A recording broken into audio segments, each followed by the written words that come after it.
सुप्रभात बच्चों। आज हम जो कविता पढ़ने जा रहे हैं उसका शीर्षक है मनुष्यता। इसके कवि हैं मैथिली शरण गुप्त जी।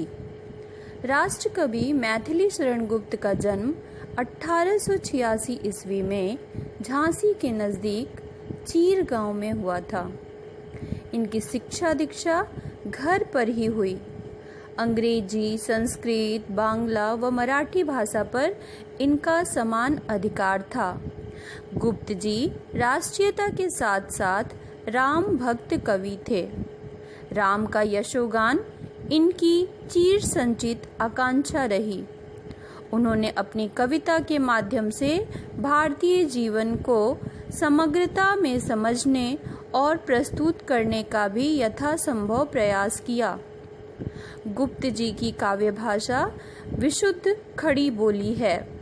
इनकी भाषा संस्कृत से प्रभावित है। गुप्त जी की प्रमुख कृतियां साकेत, यशोधरा और जयद्रथ वध आदि है।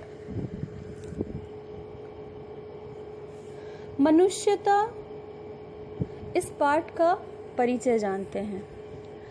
प्रकृति के अन्य प्राणियों की तुलना में मनुष्य में सोचने की शक्ति अधिक होती है। वह अपने ही नहीं दूसरों के सुख दुख का भी ख्याल रखता है और दूसरों के लिए कुछ भी करने में समर्थ होता है। बच्चों, आप देखते हैं कि जानवर जब चारागाह में जाते हैं तो केवल अपने लिए चरकर आते हैं, परंतु मनुष्य ऐसा नहीं है। वह जो कुछ भी कमाता है, जो कुछ भी बनाता है, वह दूसरों के लिए भी करता है और दूसरों की सहायता से भी करता है। प्रस्तुत पाठ का कवि अपनों के सुख दुख की चिंता करने वालों को मनुष्य तो मानता ही है, परंतु यह मानने को तैयार नहीं है कि उन मनुष्यों में मनुष्यता के सारे गुण होते हैं। कवि केवल उन मनुष्यों को महान मानते हैं जो अपनों के सुख दुख से पहले दूसरों की चिंता करते हैं। वह मनुष्यों में ऐसे गुण चाहते हैं जिसके कारण कोई भी मनुष्य इस मृत्यु लोक से चले जाने के बाद भी सदियों तक दूसरों की यादों में रहता है, अर्थात वह मरकर भी अमर रहता है। आखिर क्या हैं वे गुण? आइए इस पाठ में जानेंगे। पाठ का सार। इस कविता में कवि मनुष्यता का सही अर्थ समझाने का प्रयास कर रहे हैं। पहले भाग में कवि कहते हैं कि मृत्यु से डरना नहीं चाहिए, क्योंकि मृत्यु तो निश्चित है, पर हमें ऐसा कुछ करना चाहिए कि लोग हमें मृत्यु के बाद भी याद रखें। असली मनुष्य वही है जो दूसरों के लिए जीना व मरना सीख ले। दूसरे भाग में कवि कहते हैं कि हमें उदार बनना चाहिए, क्योंकि उदार मनुष्यों का हर जगह गुणगान होता है। मनुष्य वही कहलाता है जो दूसरों की भी चिंता करे। तीसरे भाग में कवि कहते हैं कि पुराणों में उन लोगों के बहुत से उदाहरण हैं जिन्हें उनकी त्याग भाव के लिए आज भी याद किया जाता है। सच्चा मनुष्य वही है जो त्याग भाव जान ले। चौथे भाग में कवि कहते हैं कि मनुष्यों के मन में दया और करुणा का भाव होना चाहिए। मनुष्य वही कहलाता है जो दूसरों के लिए मरता है और दूसरों के लिए जीता है। पांचवें भाग में कवि कहना चाहते हैं कि यहाँ कोई अनाथ नहीं है, क्योंकि हम सब उस एक ईश्वर की संतान हैं। हमें भेदभाव से ऊपर उठकर सोचना चाहिए। छठे भाग में कवि कहना चाहते हैं कि हमें दयालु व परोपकारी तथा कल्याणकारी बनना चाहिए, क्योंकि दयालु और परोपकारी मनुष्यों का देवता भी स्वागत करते हैं। अतः हमें दूसरों का परोपकार व कल्याण करना चाहिए। सातवें भाग में कवि कहते हैं मनुष्यों के बाहरी कर्म अलग अलग हों, परंतु हमारे वेद साक्षी हैं कि सभी की आत्मा एक है, अर्थात हम सब एक ही ईश्वर की संतान हैं। अतः सभी मनुष्य भाई बंधु हैं और मनुष्य वही है जो दुख में दूसरे मनुष्यों के काम आए।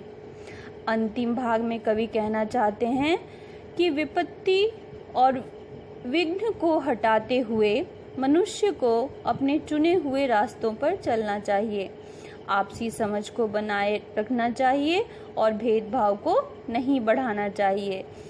अगर ऐसी सोच वाला मनुष्य हो तो वो अपना और दूसरों का कल्याण तथा उद्धार कर सकता है। आइए बच्चों, अब हम कविता के एक एक खंड का अर्थ देखेंगे। काव्यांश 1। विचार लो कि मर्त्य हो न मृत्यु से डरो कभी, मरो परंतु यो मरो कि याद जो करे सभी। हुई न यो सुमृत्यु तो वृथा जिए वृथा मरे, मरा नहीं वही कि जो जिया न आपके लिए। वही पशु प्रवृत्ति है कि आप ही चरे, वही मनुष्य है कि जो मनुष्य के लिए मरे। मर्त्य का अर्थ होता है मृत्यु।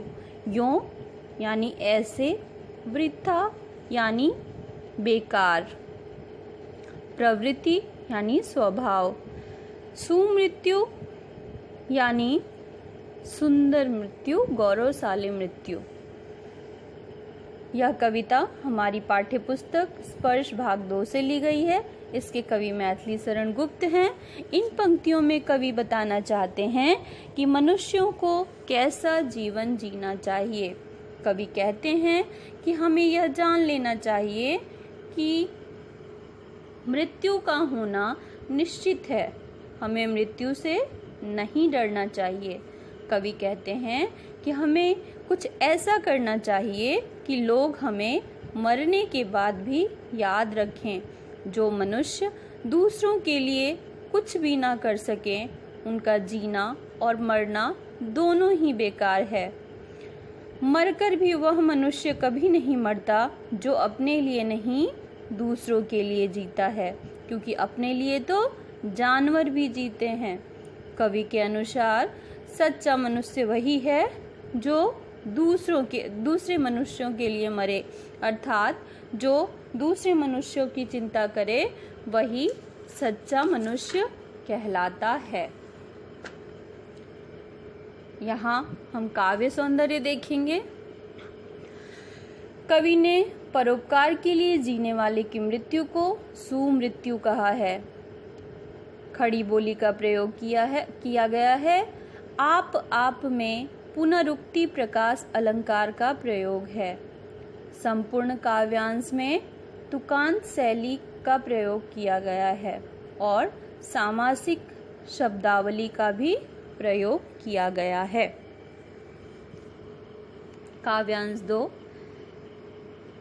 उसी उदार की कथा सरस्वती बखानती, उसी उदार से धरा कृतार्थ भाव मानती, उसी उदार की सदा सजीव कीर्ति कूजती, तथा उसी उदार को समस्त सृष्टि पूजती।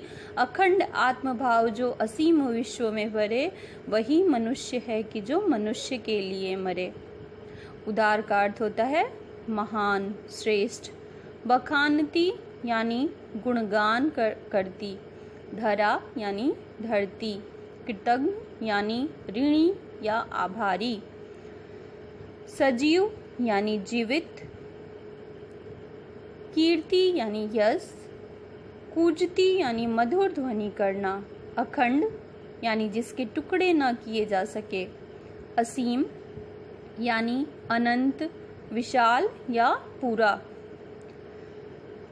अखंड आत्मभाव यानी सब में अपना दर्शन करना।